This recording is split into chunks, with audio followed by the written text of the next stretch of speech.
Good evening to one and all present here. I, Aditi Singh Chandil, on behalf of entire IDG family, welcome you to its 118th session with Mr. Sam PITRODA, an internationally respected telecom inventor, entrepreneur, development thinker, and policymaker who has pioneered new paradigms in information communication technology sector.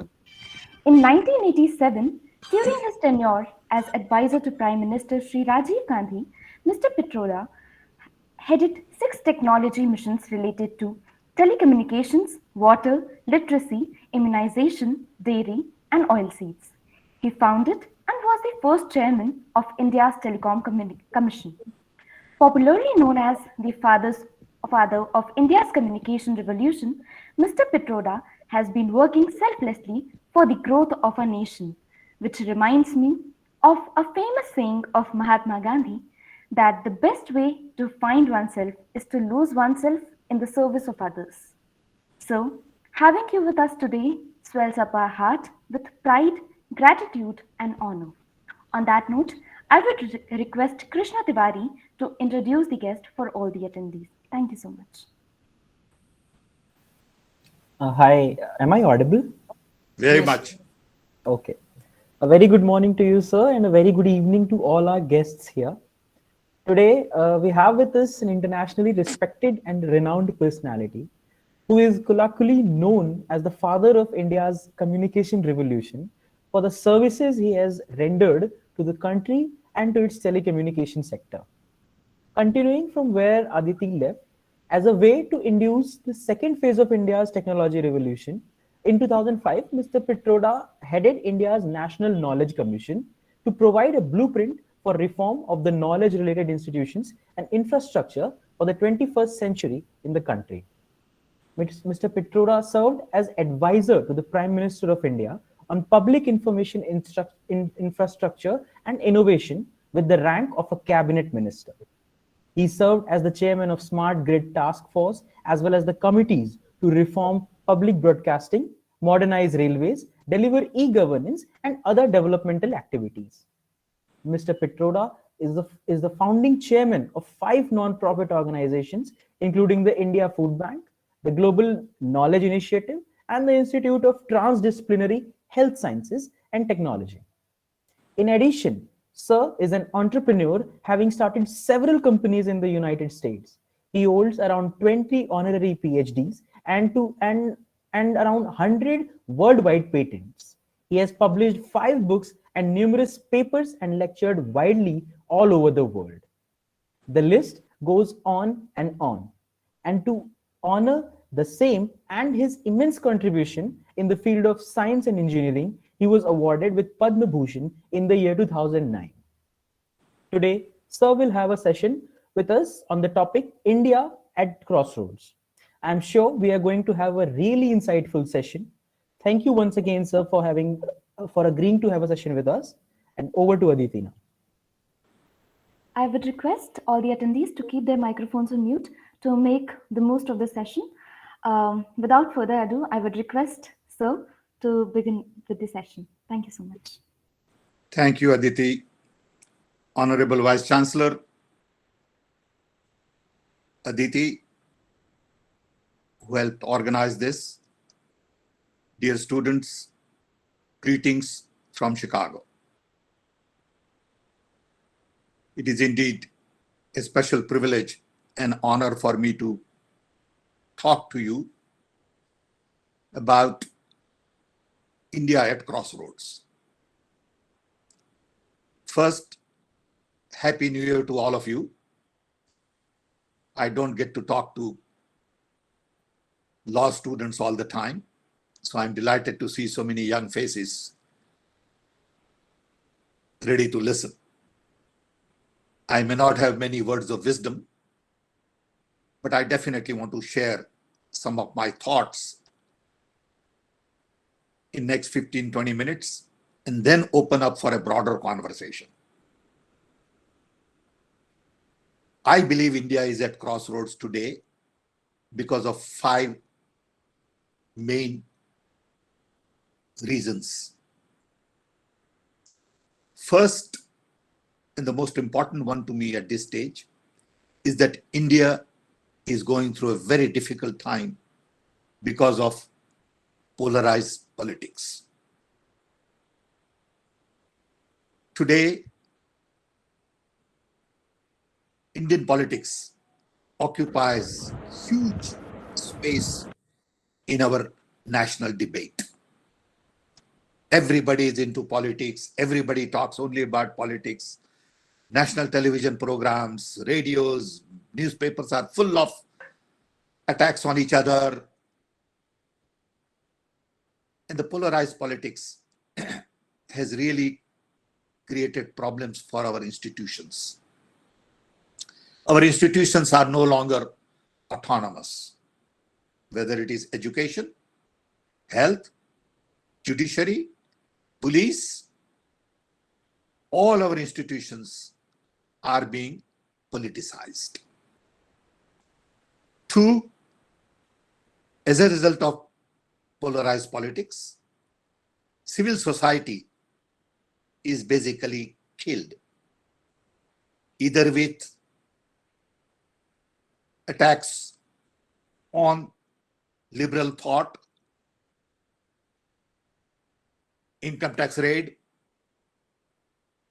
stopping of foreign aid, or all kinds of issues, putting people in jail. And when you begin to attack civil society, you really curb independent voice.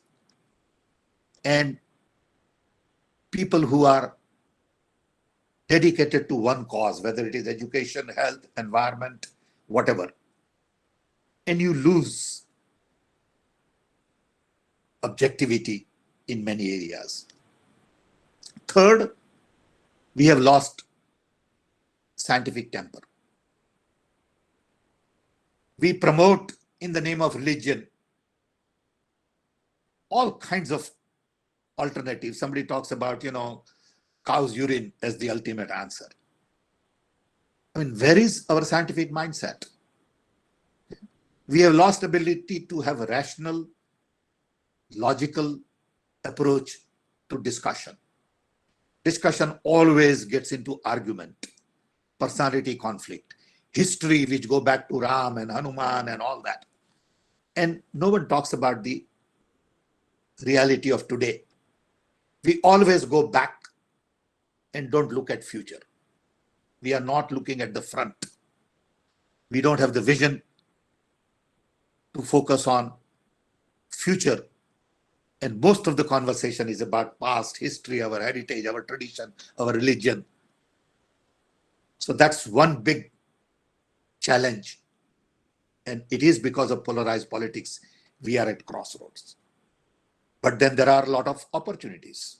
We are at crossroads because digital technology is offering huge opportunity for India. For the first time, India is a country of connected billion. What does this connectivity mean to India going forward? How are we going to use this connectivity to lift millions and millions from poverty, educate them, improve our health system, improve standard of living?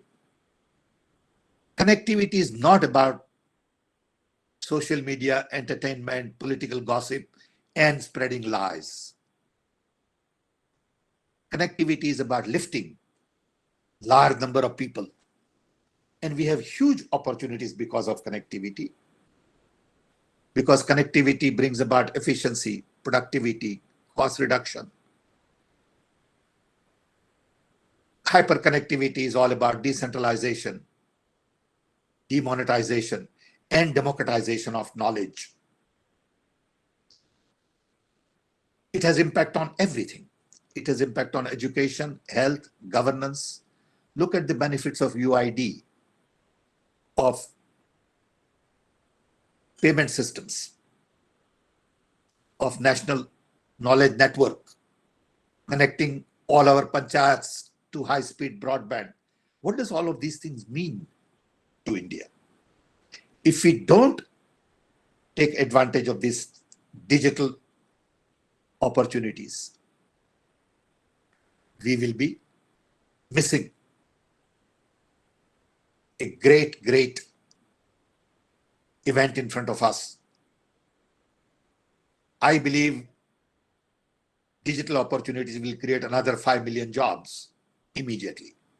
Today, we employ 5 million people in digital area. I believe quickly we can employ 10 million. And digital transformation requires, again, right politics. Digital transformation requires empowering people. And empowering people is counter thesis to polarized politics. You need democracy, you need freedom, you need decentralization, you need justice to really take advantage of digital opportunities. Third reason, because we are at crossroads, is we have huge young talent in the country. And I'm telling you from my own personal experiences. In 84, 85, we built a team of about 400 great Indian engineers to transform digital technology in India by developing at CDOT our own digital exchange. Then we created an organization called CDAC, where we had another 400 or 500 young people who transformed computing scene in India.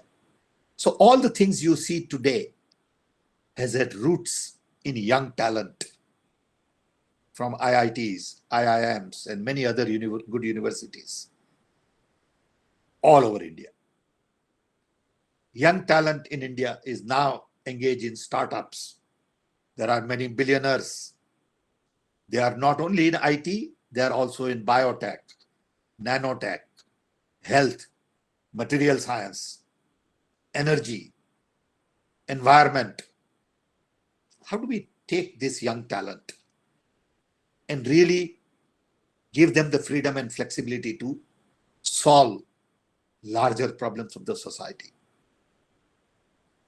Unfortunately, world over, best brains are busy solving problems of the rich, who really don't have problems to solve. But Indian young talent is geared towards solving problems of the poor. And I believe we will be missing this opportunity if we don't recognize and structure ourselves, because India is the only country today in the free world that has the kind of talent you need in the numbers you need. Everywhere else, population is aging, decreasing. In India, population is young, still increasing, and Indians could be the workforce for the world when it comes to knowledge workforce. Fourth, we are at crossroad because corona crisis has really put everybody on halt. Corona crisis has changed our idea of social interactions, idea of economy, health systems, and a lot of weaknesses have been exposed. We are recognizing that we really don't have a good health system at district levels. We may have good hospitals in some big urban cities, but the real public health issues are addressed at a district level. And we don't have good district level governance system. Corona crisis has also told us that at the end of the day, there are only two things that matter: planet and people. Everything we do today must take into consideration two fundamental questions. Is it good for planet or is it bad for planet? Is it good for people or it is bad for people? When it comes to planet, it is all about sustainability. Environment, ocean, animals, marine products, ecosystem, forest, all of these things matter. It is not about building concrete buildings. It is about preserving our ecosystem. Look at the fact that we can't breathe in Delhi because Delhi air is so polluted. What kind of a national capital is that?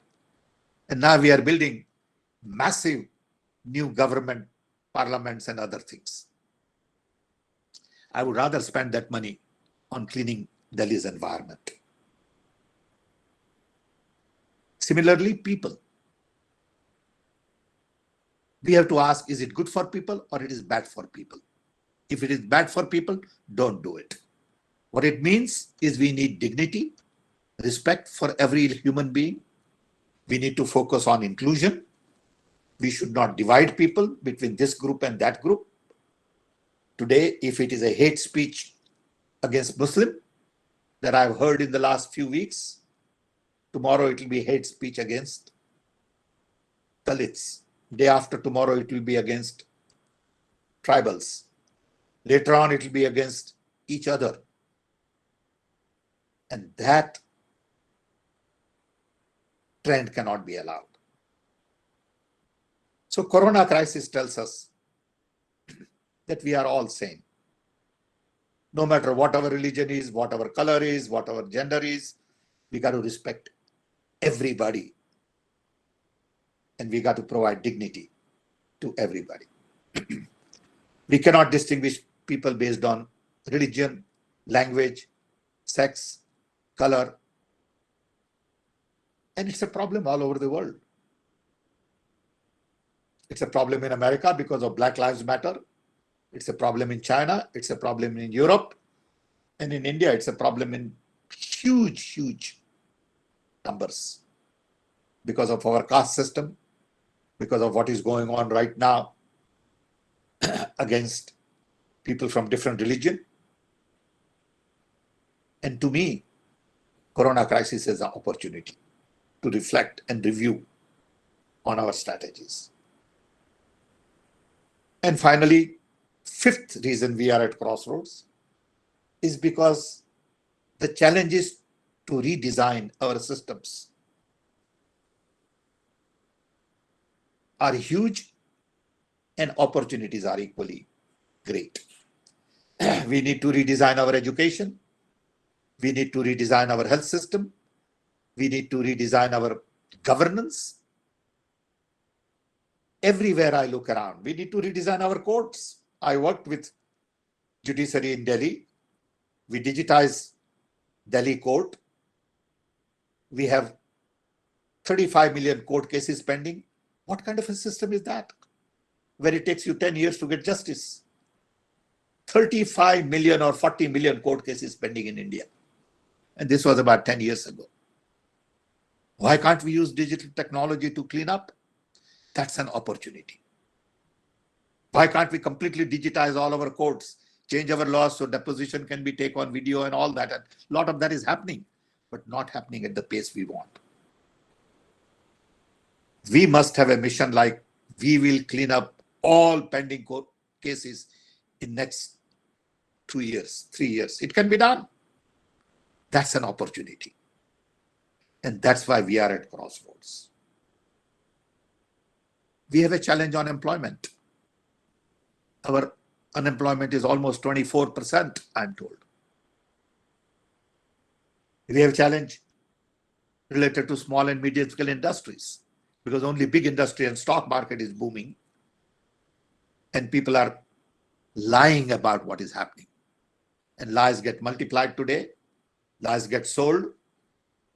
I just received an email from a professor at IIT, not professor, he was a graduate from IIT Kanpur, where Prime Minister of India in his convocation speech said that nothing got done in the first 25 years of India's independence.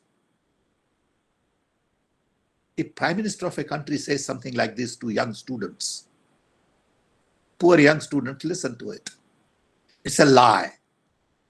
Either you have to be ignorant or you have to be a liar to say something like that and get away with it. How can you do that? There's a long list of things that got done in 25 years. And that is the kind of politics that is hurting India today. So we have huge challenge of unemployment, modernization of our agriculture, modernization of our power sector, energy sector rather. So these are the 5 reasons I believe we are at crossroads. What do we do next? I think we really need to focus on the kind of nation we want to build. It is not about this party or that party. It is not about this leader or that leader, because people come and go. Everybody has to die at some point in time. But nations don't die. Communities survive. Young people carry on. So you have to decide as young, do you want to build a democratic nation? Do you want freedom? Do you want justice? Do you want equality? Do you want better environment? Do you want better opportunities? Better jobs? Then you got to focus on that. And this is the time to really ask those fundamental questions and not get trapped in politics of one party or the other party. Parties don't matter. What matters is the idea of a nation. Do you want to live in a community where people fight with each other? Will that create progress? Will that provide prosperity? If the answer is no, you got to decide what inclusion means to you. I am very concerned about what is going on in India today. I am very concerned because digital technology is not effectively used for good of India. It is more of a tool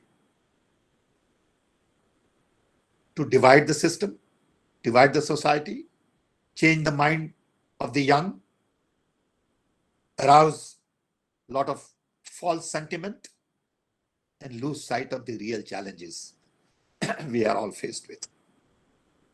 That's why I think we are at crossroads. With this, I want to stop here. I want to thank Aditi and Honorable Vice Chancellor for the opportunity, and I'll be open for a conversation. Thank you.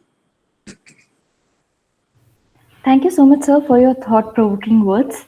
On this note, moving on to question answer session, I would request all the attendees to start posting their questions in the chat box, and we will try to take as many questions as possible and time permits. Thank you so much, sir. We have Anirudh Goyal with us, and he would like to ask a question to you. Sir, since you have worked in the area of telecommunications and IT, I wanted to know your opinion on India's cryptocurrency policy. So we all know that the Indian government was earlier planning to ban the use of cryptocurrencies in totality. But now, under the cryptocurrency bill, they have decided to designate it as a financial asset. So what are your views on India's policy on cryptocurrency? And do you think there is any future in which cryptocurrency may become legal tender in any country? Cryptocurrency is still in very early stages, and our understanding globally is still pretty sketchy. It is an asset which fluctuates too much, and people don't believe that that asset class is real. It is more speculative. Everybody is still experimenting with it. Some have agreed to use it. Someone like China has said, we don't want anything to do with cryptocurrency. There is also debate going on about government issued related to fiat, a digital currency. So I think jury is still out on how it will unfold. There is a lot of noise in the system. People like decentralization of financial system. I'm not an economist. I don't know enough about the implications, but I would worry about privatizing money, like I would worry about privatizing justice. Okay, you can't privatize justice, where every businessman will say it is my way of justice. Same way, I don't think you can privatize currency the way it is being done today. Okay, that's my view.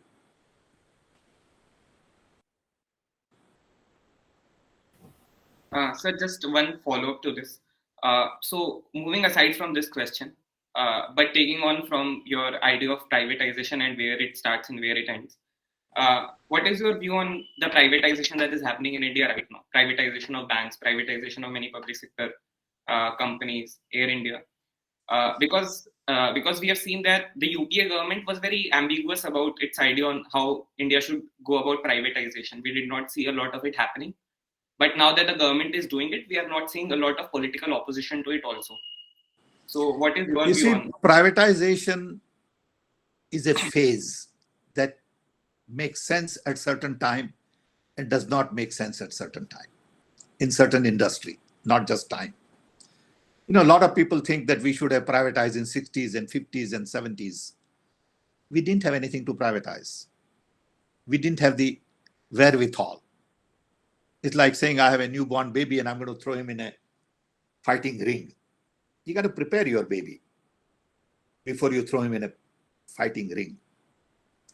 So government rightfully so decided, maybe a little longer than they should have, to focus on public sector. We didn't have capital or talent in the private sector to privatize. Take, for example, telecom. When we started privatizing telecom, the only talent in telecom was only in public sector. So all these private companies that have come up in telecom stole their talent from public sector. Okay. So it is good that we are trying to privatize as much as we can. The question is at what price, at what time, which sector? And these are all very complicated questions. Okay. There is no one answer to this. Is it good time to privatize railway? I don't know. Is it good time to privatize airlines? It is good time to privatize steel industries. It is good time to privatize hotel. Each case is different. We must decide that government has a role to play. Public sector do play a role, like in space, atomic energy, at one time in telecom, and now telecom is privatized. At one time, only player in steel was government. Now it is private. So I think it's a journey. And every country has gone through it. And I think we are going through that journey right now. It's okay.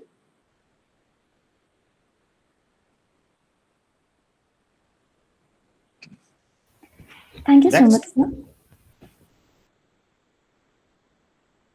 Aditi, next. Yes, sir. Next question is sent to us by Srishti Solanki. She's asking, do you think it was a right decision for the government to buy stake in Vodafone Idea in consideration for foregoing its AGR dues? Was there any other alternative before the government to solve the problem? It is a specific issue. If I was in that position, on one hand, I want to privatize telecom. On the other hand, government wants to intervene and save a telecom. There could have been a better way to save it rather than buying an equity. But that's a decision that people who were dealing with it made it.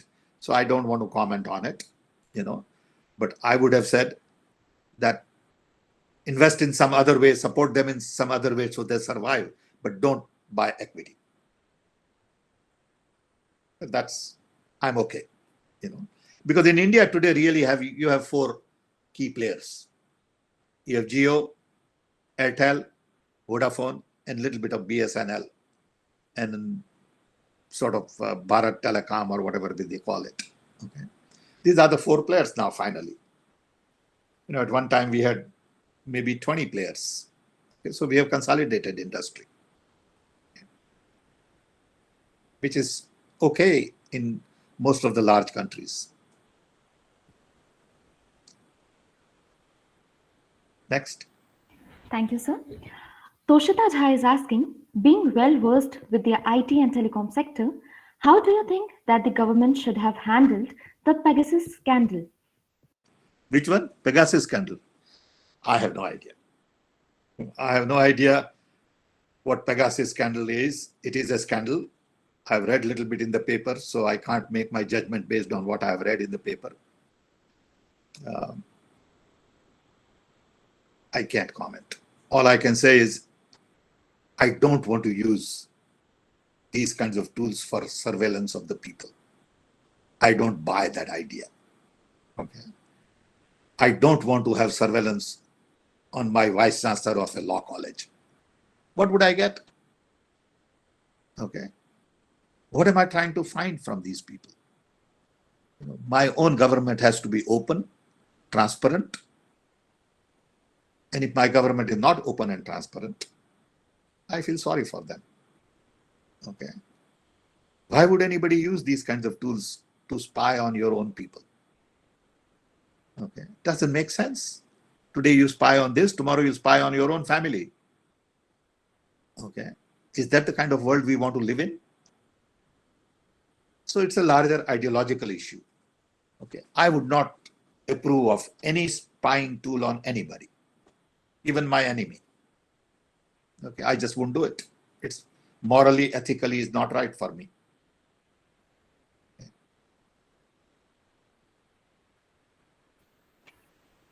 Thank you, sir. Saurabh Paul is asking, we are observing anti-science trends across jurisdictions. How do we counter such trends? I said we need scientific mindset. We need more young people to explain to people that, hey, these are not the answers to our future. You can't go on believing in this myth all along because our great-great-great-grandparents believed in it. That was a different world. I want more reasoning. I want more logical approach to problem solving. I want more rational viewpoint. I want to be able to discuss, debate, disagree, okay, and still be friends. I don't want disagreement to be taken personally. You see, one thing I have learned in India is people do not distinguish between criticizing their idea and criticizing them. These are two separate issues. You, Sriti and I could disagree on one issue, and I could criticize her or she could criticize me. That doesn't mean we are criticizing each other. Today, I may have a good idea. Tomorrow, I may have a bad idea. So it's okay for Sriti to say that, Mr. PITRODA, this is a bad idea. That's okay. We tend to confuse criticism of our idea with personal criticism. And it creates huge personality conflict. Everywhere you see it on TV, people arguing unnecessarily. They're not arguing ideas, they're arguing personalities because the self-esteem is very fragile. Everybody is ready to be hurt. And it's a problem. It's a very serious problem.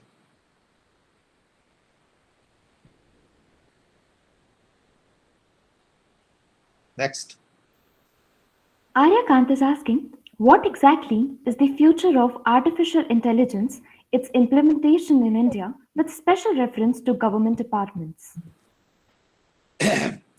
AI is a tool again. It is a tool that can be applied to different things for different benefits. If you are using AI as a tool for, let's say, distribution of rice, then you use that tool to get all the right numbers, right location, right people, machine learning, AI could be used for that. If you're using AI for, let's say, minimizing court cases, okay, so we can take all the court cases, 35 million, and say, what are the categories? Can we come up with 100 categories, general, not that everyone will fit into those. Then the AI will say this court case is similar to that court case. So that decision should be similar to this. Okay. So AI can be used in government for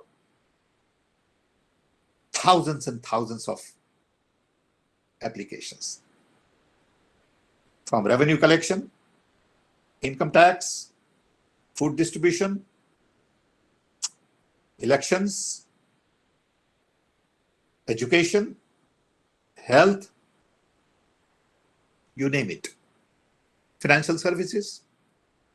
it is just a tool to really bring clarity to large amount of data.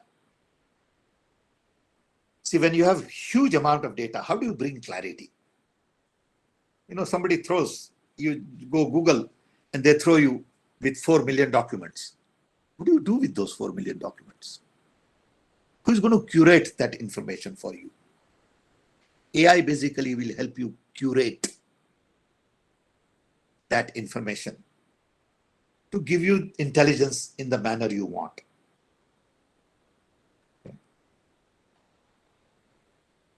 Again, I want to go back and clarify, it is not a tool for government, for justice, or for income tax. It is a tool for everything. And the way AI has to be used has to be defined by the domain experts and not by IT people. Okay. And that's the big difference. Domain expert has to say that this is what I want. Now you tell me how do I get it? Okay. So. Thank you so much, sir. Sayam Jha is asking, sir, considering the pandemic has shifted almost all the sectors to digital mode, do you think education sector, specifically colleges and schools, benefit from this compulsion and should adopt this in future, or should seek to go back to physical mode? I believe education today needs generational change, not in India, but all over the world. Education model that we have propagated for last several hundred years is basically broken because education has become too expensive in many countries. You know, I got my master's in physics in India from Maharaja Sayaji Rao University in 1964 for 500 rupees. Now, can you believe that? That was my tuition total. That education system has now gotten to a point, I can't even get a master's in physics for 5 lakh rupees from a good university. So everywhere, the old model is falling apart. It takes $200,000 to get an MBA in US. Is it worth it? It cost in India several crores to become a doctor. Yeah. Can you afford it? So I think we need a new model of learning, because we, in the old model, don't make people self-learner. We constantly teach them what to do. I want to use digital technology to make young person a self-learner. Because to learn, you really need 3 things. You need motivation,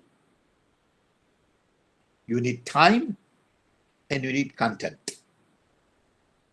When you are 4, 5, 7, 10-year-old, it's okay. But when you are mature a little bit, 15-year, you should be self-motivated. If you're not motivated, why go to school? In that model of self-learning, digital learning becomes an important piece of the puzzle, because there is so much information available, but you also need a mentor. So teacher has to change their profession to be a mentor. But today teachers are not trained to be mentor. They are trained to deliver lectures. I don't need teacher to deliver lecture. I can get lecture delivered by anybody, anywhere, anytime. So I'm going to flip the classroom. I don't want lectures in the class. I want lectures at home. But I want to come to class to do my homework. Today I do my homework at home and lecture in the class. I want to reduce cost of learning substantially.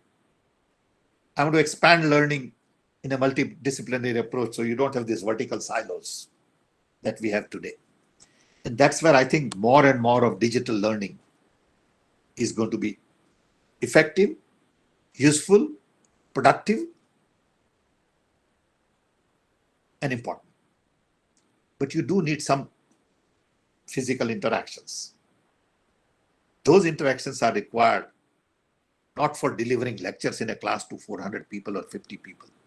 Those interactions are required to solve problems, have a conversation, debate, discuss an issue.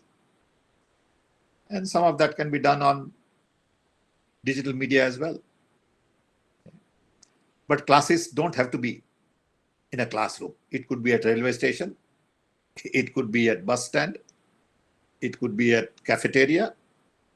And that's the model that's going to change. And I'm sure in the next 20 years, you will see a massive change in education system world over.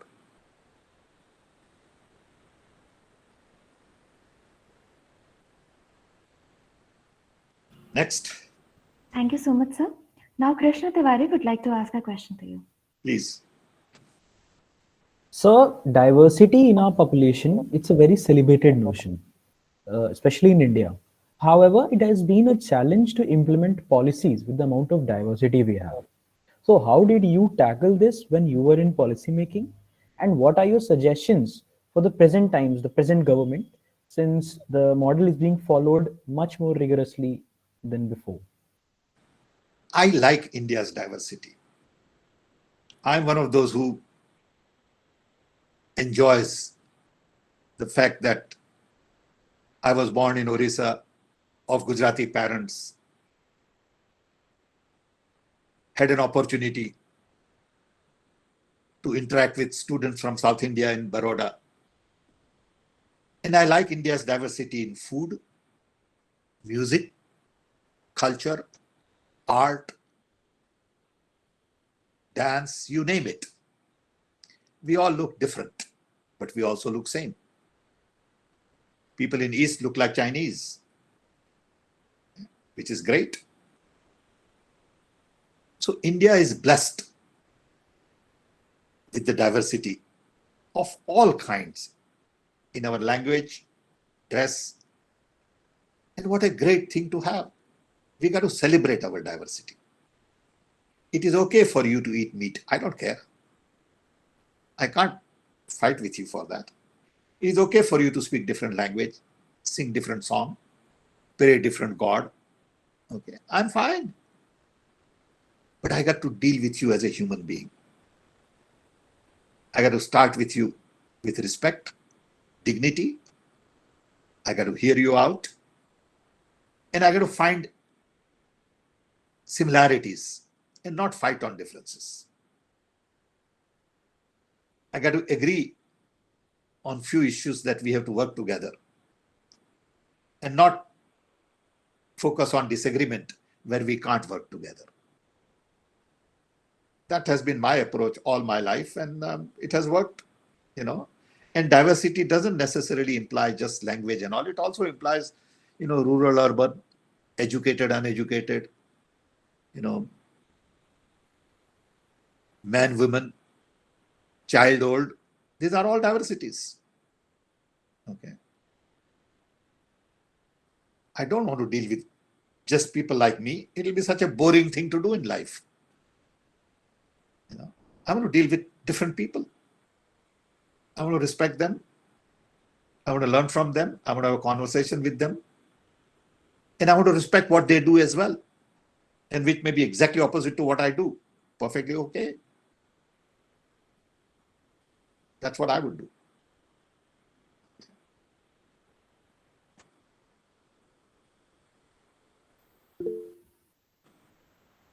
Yes, Krishna, please go ahead. Also, sir, with respect to what you said, with respect to the Pegasus scandal, so if the allegations were found true, what kind of a system would you suggest that ensures that in future such a thing does not take place? Because the influence of these technologies and AI over all the aspects of our lives is so much. So how would you, what would your suggestion be on that?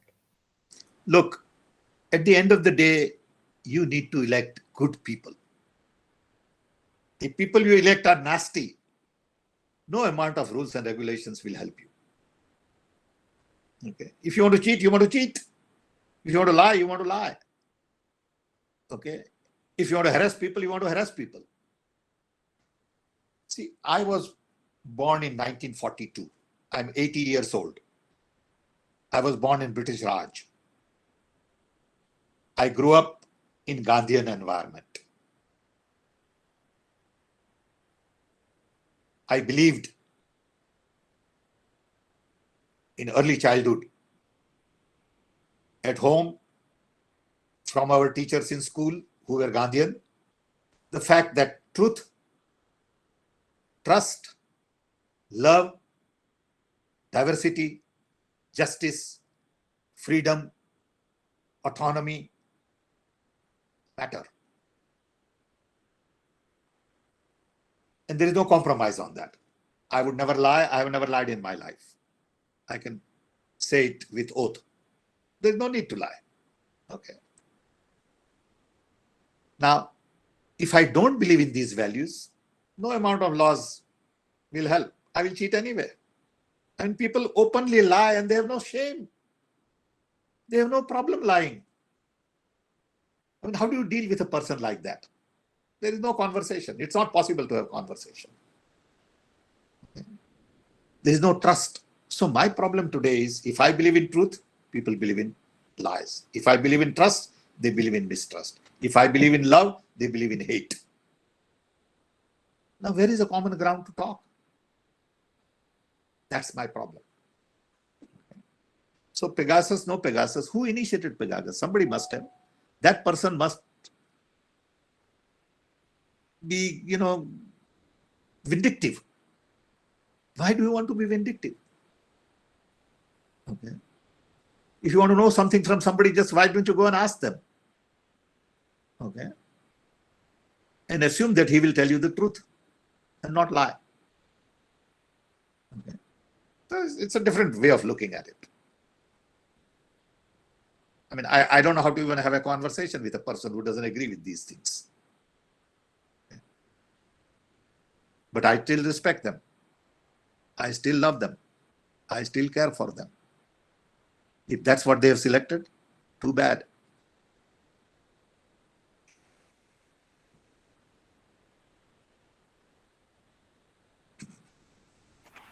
Next. Thank you so much for the answer, sir. Nadia Murshid is asking, having helmed multiple startups yourself, what is your opinion on the startup culture and the government's initiatives to boost startups? Well, a lot of young people are starting new businesses, which is good. I encourage them. I think I respect them. And I'm glad that they are doing it, because they'll be creating more opportunities, more jobs. If educated people want to take a job and not create job, how are we going to create new jobs? So I respect all that. Government need to encourage more and more of this. We started that as part of the National Innovation Council. The startup culture that you see today was sort of encouraged as part of the Innovation Council in Kerala and everywhere else. And I'm glad it is taking on. And I'm happy about it. And government should do more to get risk capital for them, give them coaching, nurture them, respect their failures, and encourage them. Good idea.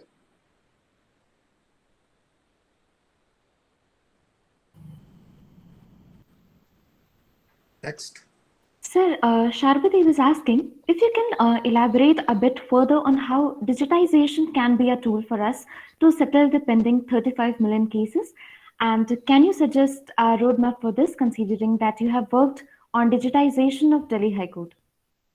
Okay. There is a report. Justice Lokur worked with us at length. He was very good, very supportive. And we computerize all the courts in Delhi. There are files and files of documents, rooms full of documents and files. Probably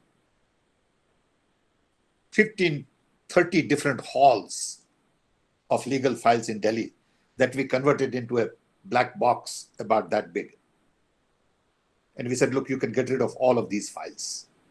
All your data is in this. Now let's take this data and analyze. How many court cases are pending? How many are related to family dispute? How many related to land? How many related to, personal properties? How many, violence or whatever? And then try to categorize these and organize in a manner where we can expedite justice. And everybody liked the idea. We said, this is great. But then they said, okay, we need more, judges, and we need better buildings. So we got funds approved. I think Salman Khurshid was a law minister at one time. So I went to Salman, talked to him, and we got some, 800 crores or something dedicated to digitize India's courts and hire more justice and change buildings and all that. But no one really championed it. You need a change agent within legal system. And no one really is there for long enough to be a change agent. You need a group of 10 young people like you guys and saying their job is to just reform the system while everybody is doing their thing. Okay. You need political will in judiciary to change, saying, I'm going to change now. Okay, I'm going to use digital courts. I'm going to settle court cases, and I take responsibility in my court to make sure that in 24 months, there will not be any backlog, or 36 months, or whatever you decide. It can be done, but it needs will from the big bosses in judiciary. I went and met all chief justices in my time, one by one. As soon as the new chief justice was appointed, I went to his house. I had tea with him. Everyone agreed. Not a single. I met about, in my tenure, I had about 5, recent tenure, not in Rajiv Gandhi's time, with Manmohan Singh. I think I had 5 or 6 chief justices. You can go through it. As soon as the chief justice was appointed, I called him, went to his house, had tea with him, and they were all very nice. They were all very supportive. They said, yes, Mr. PITRODA, we agree with you. We should do this. And then I gave a talk from here to about maybe 200-300 judges in Delhi on video. When law minister was our friend from Karnataka. What's his name? Moily. He was a law minister. Moily, perhaps. Moily. Moily. Thank you. Thank you. Okay. So Moily organized it. I gave a big presentation on digitization of court to these 200-300 judges. They all agreed. They were in love with it. Nothing happened. Because it is nobody's job and it is everybody's interest. You have to make that somebody's job, saying, this team, in the next 36 months, will change the judiciary system in India. IT is one tool. There are many other tools. Okay. IT is not going to transform judiciary if judges don't want to transform. Okay. What else do we need beside IT? And you got to really work it. We know how to do it. We meaning, I don't mean I, we meaning, Indian community, Indian talent knows how to do it. I mean, Justice Lakur was so good. Okay. I just loved him. Very supportive, very clear, but we couldn't do it. It's a fact of life. And every chief justice said it's a good idea. Nobody said, hey, we don't want to do it. It's a bad thing to do. Nobody said that. And they all meant it also. But they were not there for long enough to do anything.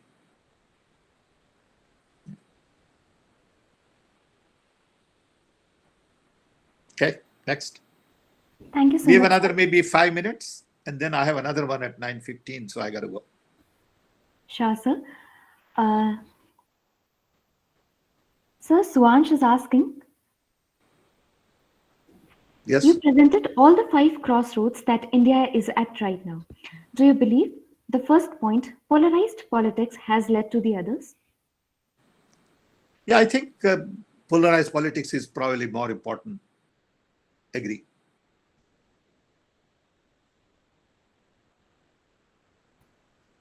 Thank you so much, sir. I saw Navya? something on that the digitization has to start at police. Agree. Another Yes, thing we did your is answer is very 100%. interesting because when we started looking at digitization of the court, immediately this question came up. So we said we need to digitize police and we also need to digitize hospitals. So who's going to do it? I called a meeting of police, courts, and hospital people. And everybody agreed that we should do it, but nobody wanted to share each other's database. Yeah. What they're saying is, I'm not interested in solving the problem. Okay. If you had political will, you could say, too bad, you got to solve this. So the whole thing has to be integrated. It cannot be done in isolation. That's why IT is not a tool just for justice. IT is a tool which requires multiple solutions to solve a problem. Sorry. Go ahead. Taking up the one last question, Navya is asking, have digital and Make in India actually brought any benefits to the small players, the mom and pop stores and MSMEs? I don't think Make in India has really, I mean, it's a great slogan, but it has been going on. In CDOT was making in India, CDAC was making in India. We did computer. Make in India has been going on since independence. There's nothing new. There's a lot of publicity and a lot of, money spent on media. What do you think atomic energy is making India? What do you think space research is making India? What do you think AIMS is? It's making India. Okay. What about all IITs? What about all IIMs? It's making India. So just because we are giving new slogans doesn't make it right. Make in India has been going on for a long time, but it's a good idea to promote. It is a good idea to say that we want to make more things in India. Nothing wrong with it. It's good. But what is happening on the ground is more important than PR and publicity. Just go see what is happening and you will know it.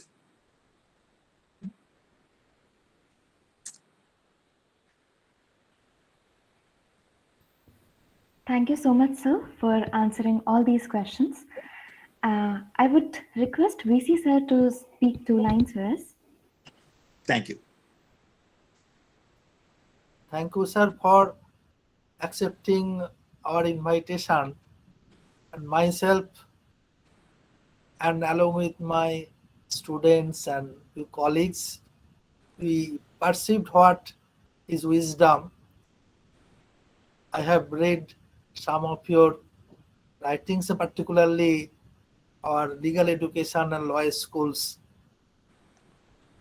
future and your wisdom. I think if we and few law teachers realize, but law schools not able to implement it, and for that to some extent few of our new young students are accepting the international challenge.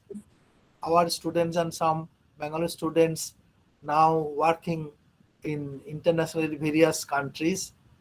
So more internationalization and technology. And for your kind information, our NUJ is the first university introduced law and technology as a postgraduate course from this academic year. And I really realize that digital education is our future. We have to integrate it with our, but as you suggested that our classroom pattern of teaching and the perception of teaching learning to some extent changed in the new paradigm. We are really grateful for hearing you. Thank you, sir, for joining us. Thank you all who are in the program today. Thank you so much, sir. Now I would request Neil Tulsiani to deliver the vote of thanks. Good evening, sir. Good evening, all. It's an honor to have been asked to offer a vote of thanks on the occasion of this informal session. On the behalf of the IDG and the members here, I give my heartfelt gratitude to our guest, Mr. Sam PITRODA, sir, for taking out time from your tight schedule and sharing your graceful words and knowledge with us in today's meeting. I would also like to thank sir for covering the topic for today's discussion in every way possible and answering the various questions related to it and in general. Sir very rightly pointed out how we are as a nation at crossroads in both good and bad ways. The good consisting of massive Indian digitalization, talent, resourcefulness, manpower, and the negatives being that of polarized politics, lack of infrastructure, governance, poverty, all of them which came to light again during the pandemic. Also, his thoughts on government policy, justice, and privatization, etc., were very insightful.